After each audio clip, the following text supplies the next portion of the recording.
Welcome to the Facts versus Feelings podcast. I'm your host, Ryan Detrick, and I'm joined by my co-host, Sonu Varghese. Cutting through the noise in 30 minutes each week with Ryan Detrick, Chief Market Strategist, and Sonu Varghese, VP Global Macro Strategist, taking out the boring and helping investors focus on what really matters. A quick note before we start the show. Investment advisory services offered through CWM LLC, an SEC registered investment advisor. Carson Partners, a division of CWM LLC, is a nationwide partnership of advisors. Hi, everyone. Welcome to episode 46 of Carson's Facts versus Feelings podcast with Ryan and Sonu. Sonu, we're titling this one, You're Downgraded. Who's downgraded? Yeah, I don't know. We've got 30 minutes. We've got 30 minutes to determine that. But obviously, we're going to focus a good deal on the Fitch downgrade of U.S. debt, what that means for everyone listening, for your investments, for our country, for interest rates, all that stuff. We're going to start with that and dig in there. So, also, we're going to talk about yields. Yields have been surprisingly strong. Some longer-term yields have been close to breaking out to some new highs. So we're going to talk about why that potentially is happening. And then, depending on how much time is left, take a look at some what we think was positive payroll results overall with the jobs number we saw last week. And then also just overall, we've seen more than not stronger economic data. So, Son, I'm going to start things off with I have a problem. I have a bone to pick with you. That's okay. Okay, go ahead. You didn't see this coming, did you? I have a guess, but do you? Try. Okay, so I'm a Cincinnati Reds fan. Your Cubs just scored, I think it was 36 runs in 2 games against my what was first place Reds. Are you? I mean, you're North Side. Are you a big Cubs fan, or you just kind of not care? I'm somewhere in between. It's not like I don't care. Gotcha. I cannot not care because my parking is affected depending on the Cubs game. That's funny. But and at one point, here's the story, right? 2016, my wife and I were expecting, our twins. So we moved. We are looking for a slightly bigger place to stay at because we knew 2 new people entering our household. Yes. So we find a rental, and it turns out right next to Wrigley Field, right? And we knew, what are we even doing thinking about staying right next to Wrigley Field? But anyway, it was a nice place, and there was enough room, and so we moved in. It was 2016 summer. Our kids were born October 10th. 20 days later, they win the World Series. And it felt like half of Chicago was on our block that day. It was the most amazing thing. After 108 years to win that thing and just to be there. And at that point, to your point about do you care or not, right? The Cubs won. People were coming to take pictures. They probably didn't even, never even thought about baseball before, but they wanted to take a picture in front of the stadium, right? But that was a really cool experience. But all this to say, I do care a little bit. I mean, go for maybe a couple of games or so a year. I am going to be in Wrigley Field next week, so not for a game, but a Bruce Springsteen concert. Wow. No, I know you've been talking about the Bruce Springsteen concert for quite a while, so that's here. But anyway, so as a Reds fan, we lost 100 games last year, so the fact we're even talking about flirting with the postseason is still impressive. But listen, we're gonna turn the page, as they say. We're gonna dive right in again. Fitch downgraded the U.S. debt. Now remember, August. I think it was August 5th. I think I should know this, but early August 2011, S&P first downgraded U.S. debt. So this isn't the first time that it's happened. So I'm going to read the quote that they had. They had a nice report. You can go read the whole thing. But here's for the podcast listeners. There's some of the reasons they did it were this. Quote, the expected fiscal deterioration over the next 3 years, a high growing general government debt burden, and the erosion of governance relative to AA and AAA rated peers as reasons for the downgrade. Now, let's start real high level, Sonu. When the average listener hears this and they hear U.S. debt was downgraded from AAA, which is the highest, that's like for sure you're going to get your money back. AAA is as good as it gets, to AA plus. And honest to goodness, I'm asking you because I'm not even 100% sure how to explain this. That's why it's one of those weird things we take it for granted. What does that mean? I was trying to think about this, and how do I explain this, right? Okay, so say you're lending somebody money, right? Mm-hmm. You want your money back. The question is, how good are they to get you your money back, right? So just like that, we lend the government money when they issue debt. and they pay us interest, right? Same thing with companies, right? It's actually credit ratings. It makes sense for companies, right? You lend your money to Apple, right? Apple's good for it. So they get a really high rating, right? Actually, Apple's not AAA rated. I think Apple's just one notch below. But Microsoft is AAA rated, by the way. And I think Johnson & Johnson is also AAA rated. By the way, for compliance purposes, this is not a recommendation to go out and buy, their debt or their stock, right? Yeah. So anyway, but then you talk about lending money to some other XYZ company in your neighborhood, right? The question is, you don't know their financials. You haven't gone through all their books. Are they good for it, right? So that's where the ratings agencies come in. And there are three of them, S&P, Moody's, and Fitch. They say, you know what? We'll take a look at their books. We'll tell you if they're good for returning your money or not, right? And if they don't have a high rating, say if they have we call them triple B is the lowest grade, what they call investment grade debt, right? They're sort of fairly good for their money. But you also have so-called junk rated Excuse me. That's like everybody when you loan money to your brother-in-law. That's how we'll describe that one. There you go, triple B, or maybe double B. You might get it back, you might not. And so if there's a risk of you not getting your money back, what do? You charge higher interest, right? And this actually gets to the whole, Fitch downgrading, the U.S. debt, right? So if you're really good, right, in terms of, you're confident about getting your money back from Apple, maybe you charge them 6% interest, whereas from XYZ company or your brother-in-law, you charge them 9% interest, right? Because there's a bigger risk there. You're like, you know what, I don't know if I'm going to get my money back, so you need to pay me more, every month or every year, whatever it is, right? So that's why, you have the credit rating agencies coming and telling you, okay, this is how good we think this company or government is with respect to paying you back, whatever you lent them. No, I think that makes sense. Hopefully that makes sense for most of the listeners out there. Now, here's the other thing, Sonu, before we even dive into this. These rating agencies, these were the same ones that were saying subprime back in 2007, 2008 was, I don't know what rating, but way higher than it should have been. Have they learned their lesson? And believe me, this is a rhetorical question. I'm just a natural skeptic, I think is what I'm getting at. Probably a lot of listeners are natural skeptics. You and me both. Why in the world are we even listening to them? Why do we care what S&P, Moody's, Fitch, why do we care what they're saying when their track record isn't all that perfect? That's a nice way of putting it. Isn't all that perfect. So, by the way, nice story about S&P. I don't know if it's a nice story for the person involved, but this was the head of S&P after the S&P downgraded U.S. debt in August. So the chair of S&P, the head of S&P. And again, this was 2011, August 2011. Yes, yeah. August. Yeah. So 3 weeks later, he was out of a job, or he was forced to leave. By the end of the year, he was out of a job. And so, speaking of who's downgraded, maybe this tells us more about what may happen at Fitch rather than the U.S., right? But anyway, coming back to why does this matter? One thing is a lot of institutions and big pension funds, companies, things like that, they have a lot of cash on their balance sheet, right? And they invested for the long term. They're not going and buying stocks, they're buying, bonds as well, right? And a lot of their governance and boards, charters, things like that, they say, you know what, you can buy only AAA rated debt. Yep. Right? Because, for safety reasons, right? Because you want your money to be good and you want your principal to be paid back. Now, what was interesting is after August 2011, a lot of these businesses, pension funds, institutions changed their mandate. So instead of saying AAA rated debt, they said government bonds, right? So implicit in that gets to the answer to your question, like, why do we care? They're like, you know what? We don't care. We're going to just change our mandate to say government bonds because we know the U.S. government bond or note or bill, whatever you call it, these things are dependent. Bills are basically less than 1 year. Notes are, up to 2 years. And then bonds are, greater than that, right? So when you say the 10-year treasury bond, 2-year treasury note, 6-month treasury bill, right? The government's good for it. This is the safest asset in the world, right?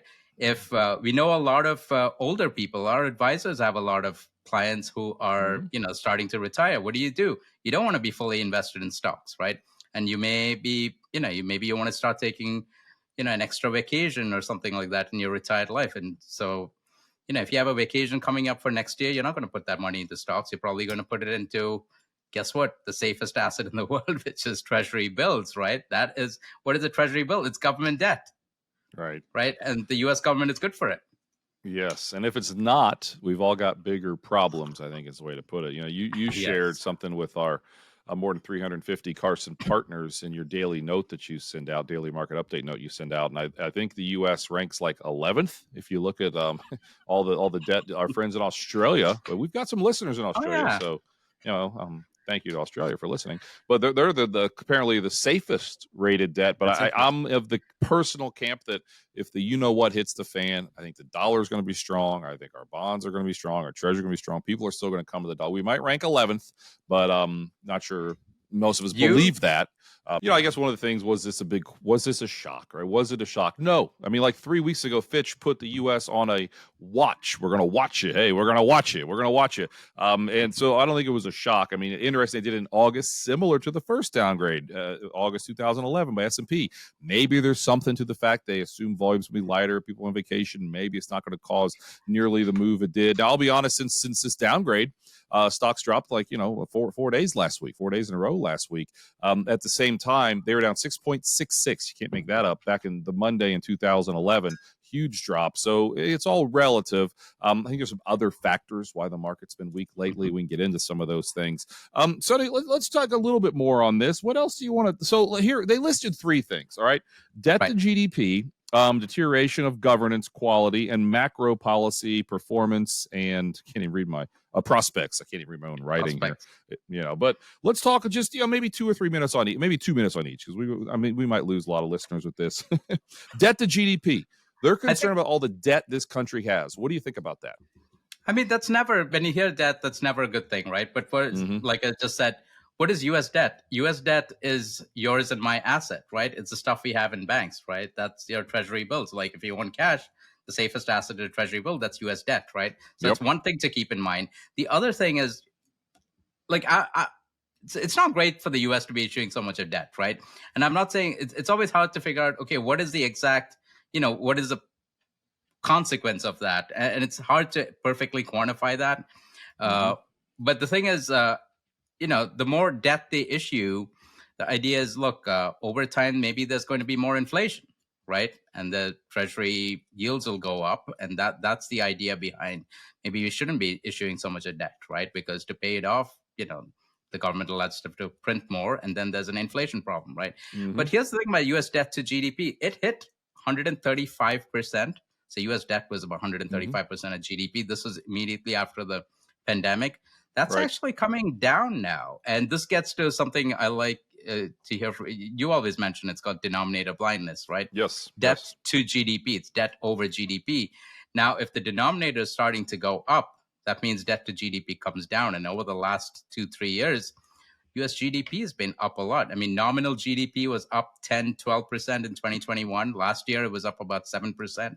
This year, it's going to be up about 5-6%. So debt to GDP has already come down from about 135% to under 120%. So that's a good thing. Exactly. So then they cited that as a reason for partially a reason for this downgrade. Yet that ratio has been improving. The other one, a deterioration of governance quality. I guess you could say that's like concerns out of Washington. And this isn't just about the current administration. I think they've been concerned about the last couple of administrations. You think about it, though, Sonu, you pointed something out that, Washington isn't perfect. We're all aware of a lot of the issues that are there. But there have been multiple bipartisan big deals that have been done. So Washington is getting something done, right? You want to dig in on that a little bit? Yeah, the most recent one is obviously debt ceiling. We've had quite a few debt ceiling standoffs, and you can look at that, and it's never pleasant, right? You and I have talked about this. We had Libby on Libby Cantrell from PIMCO to talk about it. It's never pleasant to go through it, but we were saying all through it that they're going to get it done, right? It just took a while. Obviously, you don't want to wait for the last minute to, mess around with this thing, but we're kind of used to that now. But they actually got a bill and they got a deal to raise the debt ceiling and all of that. But even before that, going back to what you were saying, over the last year and a half, 2 years, we've had, 2 big bipartisan initiatives. One is the bipartisan, it was actually labeled bipartisan Infrastructure Act. Yep. And then you had the CHIPS bill as well, right? To put more money into semiconductor manufacturing plants and all of that. And we're seeing the benefits of that right now, to be honest. But that was bipartisan as well, right? It put sanctions, certain level of sanctions on China, all of it, right? So, and then you think about, even under the previous administration, there were tariffs on, whatever, whether you think tariffs are good, bad, let's not get into that. But the previous administration, the Trump administration, put tariffs on a lot of goods, especially on goods coming from China. The current administration hasn't removed any of that, right? So they kind of agree with it too. So speaking of, bipartisan consensus, I suppose is what we should call it. But it just goes to show, look, for all the noise, and there is a lot of noise, and there's a lot of political battles and things like that, there's stuff getting done too, right? And at the end of the day, look, even if stuff doesn't get done, as long as they, pay the debt down, raise the debt ceiling, rest of it, I mean, I think some of your charts have actually shown it in the past. Like gridlock is not a bad thing, especially for markets. Exactly. We'll go by memory here, but you look back historically when you have gridlock and you have a divided Washington. I mean, stocks usually darn near every time have been higher, at least back to the early 1980s, right? So again, gridlock can be a good thing. Best Washington's one that can't get anything done. And Sam Stovall, friend of the show, on the show, he made the joke. I loved it. If the opposite of con is pro, or opposite of pro is con, and the opposite of progress is Congress. I thought that was great when Sam did that one. The third thing, and we've talked a ton about this stuff, but macro policy, performance and prospects. We've laid out before, listen, the economy continues to be strong. We're going to talk about some of the strong economic data next. I mean, I believe Fitch said a recession later this year, early next year. That sounds familiar, right? I mean, so we'll talk about the economy next, but that was their other big concern for the reason for the downgrade, right, Sonu? Yeah, let's talk like macroeconomic governance. And the easiest one the immediate thing that pops in your mind is who's responsible for that, right? But a lot of it falls on the Fed, right? But look what the Fed's done. We just had the highest inflation in 40 years, right? Now, the Fed could have done one of two things. They could have said, you know what? They did say for a while it's transitory. And then they were like, okay, this is not transitory. We got to act, right? But they could have chosen not to act. And they could have said, you know what? We don't care about inflation. And that would have been a problem if they said that. But they didn't. What they do? We had the most aggressive rate hike cycle in 40 years in response to that inflation. So talk about credibility, right? Like if you look at future expectations for inflation, investors are saying, you know what? We believe the Fed is credible. We believe that the Fed wants to get inflation back to the 2% target. So we think long-term inflation is going to be 2%. Now, if they didn't think the Fed was credible, if they didn't think macroeconomic governance in the US was not credible, those inflation expectations over the long run would be a lot higher, right? So Fitch saying, we are worried about macroeconomic policy governance, it doesn't pass the smell test, but anyway, whatever. No, we'll talk more about economy and inflation and things soon. But definitely, we're aware it's out there. The headlines are there. There's a lot of genuine concern as to what it all means. My favorite way to describe it was in Barron's. Though I saw in Barron's, they said, you can only lose your virginity once, and I thought that was interesting with the pertaining of. We've been downgraded once. Was it really shocking to be downgraded again? The question is, what if Moody's? The third one, downgrades us again? Right. You got the question from Reuters, didn't you? Yeah, I mean, of course, there's a potential they could. The other two have already done it, right? But I guess the question then is, will the market care, right? I mean, Jamie Dimon, I'm not going to say what Jamie Dimon said, big fan of Jamie Dimon. He's laid out some areas. Listen, out of these 11 countries that are rated above us, multiple, we actually provide military for them, right? He's like, how can you rate a country, higher than us when we're their military? Anyway, go see what Jamie Dimon said. It's an interesting conversation. We're aware it's a concern, but we just simply don't think it doesn't change our overweight to equities. It doesn't change our view that we don't see a recession next 6 to 9 months or so. We're going to get into some of that stuff next. So, go ahead. Can I ask you a question on that? Why does all this stuff happen in August? Yeah, good question. I mean, you could say it's just two, so it's random, but I don't know. I do think that. I mean, why this? Fitch could have done this for months and months and months. Right. I guess what really set them over the edge. I mean, maybe they should have done it right after the debt ceiling, if that upset them a little bit, or the regional bank crisis. Has set some of this stuff in motion. I think it is as simple as they think things are slow. Markets are slow. People on vacation. Maybe it won't cause as much volatility versus, some of the more volatile months in history. September, October, August is a little dull from a volume point of view. So potentially that could be one of the reasons. But who knows? Or it's just random. It's in August two in a row. But I don't think so. Sonu, let's do a little fun here. Then we're going to finish things up. Carson has our Excel conference coming up in Nashville in the middle of September. And you can go to Excel, that's with 2 L's, excelconference.com to check that out and sign up for it. You and I will be there with the entire investment research team. We've got a ton of great speakers. We've got some really good guests coming. You and I are speaking to Cliff Asness on the podcast, a live podcast there. So if you're there, you can listen to it. You're on stage with him. What are you looking forward to most when we go to Nashville with our partners and a lot of other great people in this industry? So first 2 things that immediately come to mind is hanging out with the team, including yourself, right? Because, you work remote, I work remote. I'm in Chicago, you're in Cincinnati. A lot of the team is spread out across the country. We have folks in Boston, Barry Gilbert, who's new on our team. Shout out to him. Joey Guidry, then Jessica, who is on the podcast, Grant. They're all going to be at Excel. Grant's new on our team as well. Shout out to him too. So it's nice to have everyone together, right? And then the next one is, not to mention Chelsea, a producer too. It'll be a while. It's been a while since I've seen her in real life. so that'll be good too. So shout out to all the amazing work Chelsea does. But then our community of advisors, right? Being with all of them, I think that's special in and of itself.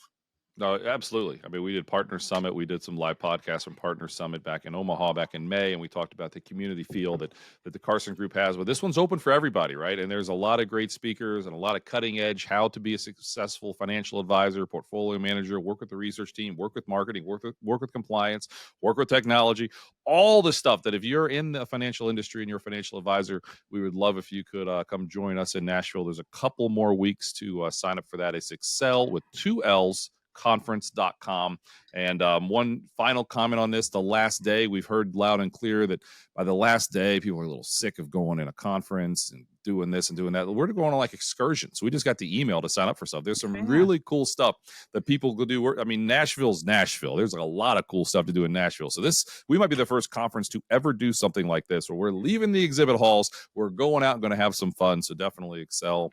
Did you sign up for one of those? Well, we're not allowed to yet. I heard we get the leftovers. Okay. We're not allowed to sign up yet. We just take whatever's left, or maybe they're sticking us somewhere. But I'll be going somewhere. Right. Personally, I hope it's a brewery, but we'll just see. I don't know. You're in Nashville. So. I thought you were going to say milkshakes, but Yeah, well, I like milkshakes. We'll get one before we, catch up with Cliff. That's our MO. We always get a milk. Let's say, it'd be funny if we took Cliff to get a milkshake and recorded the podcast live with a milkshake. But anyway, all right, enough of that. So we've got about 10 minutes or so. Let's get back on task. What do you say here? Yields. One of the big stories that's happened lately is yields. 30-year yield, 10-year yield continue to go higher, continue to stubbornly go higher, surprising people. I guess the question I have, I guess it was a week and a half ago, Japan came out a little more hawkish. We've seen some higher yields since then. Economic data is strong. You've got the debt downgrade. We just spent 15 minutes talking about that. Why do you think yields are staying stubbornly high right here? You kind of gave all the reasons away. Yeah, smush it all together. There you go. Yeah. Pick one. How about that? Pick one. Yeah. But, so Fitch downgraded debt, right? So we started the pod talking about, if your credit rating is lower, if you charge your brother-in-law more than you would charge Apple and Johnson & Johnson, right? Interest. Right. So if Fitch is downgrading your debt, you think, okay, the U.S. government now has to pay more interest, right? And so everyone is like, treasury yields have gone up, which means, maybe that's a result of Fitch doing this. But actually goes to something you were saying. Yields have been rising for a while now. It's not just this week, right? Or last week, right? Yields have been rising for about a month now. And I think it all comes back to, the markets realizing that economic growth is better than they expected, right? Powell just came in after the last Fed meeting. He came and said the Fed's own staff are not expecting recessions. Bank of America came out, I think last week, and said, we are not expecting a recession. JP Morgan came out last Friday and said, we are not expecting a recession either. By the way, I think all these banks are somehow, they look at the Fed staff projections and say, you know what, let's just go hide under that umbrella. Mm-hmm. I think that's what's happening. But all that to say, I think yields, look, if you expect better economic growth, that means you expect, if growth is higher, that means inflation's likely to be higher. There's going to be more pressure on inflation. What does that mean? The Fed probably needs to keep interest rates high, right? And that's why yields are higher. Yeah, that's the camp we've been in too. We don't see any cuts anytime soon. Maybe I think it's about 15% chance, at least after some of the recent data. 15% chance of a Fed hike in September. So not much of a chance in September, but they're still going to leave things. I think at the end of the day, I think it's because the economy is so strong. I mean, the economy continues to surprise. Here are some things. Productivity last week came in much higher than expected. Unit labor costs are lower, but here are the real good ones. Factory orders of 2.3%, higher since January 2001. CEO confidence, highest since first quarter 22. Challenger layoffs, lower since August 22. ISM PMI, manufacturing, you do an average of those two. Our friends at Ned Davis do that. Largest monthly jump since March of 21.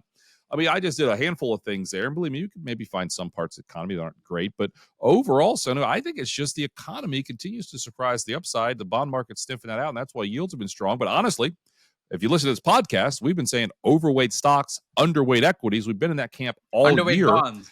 Yeah. What did I say? Did I mix it up? Underweight equities.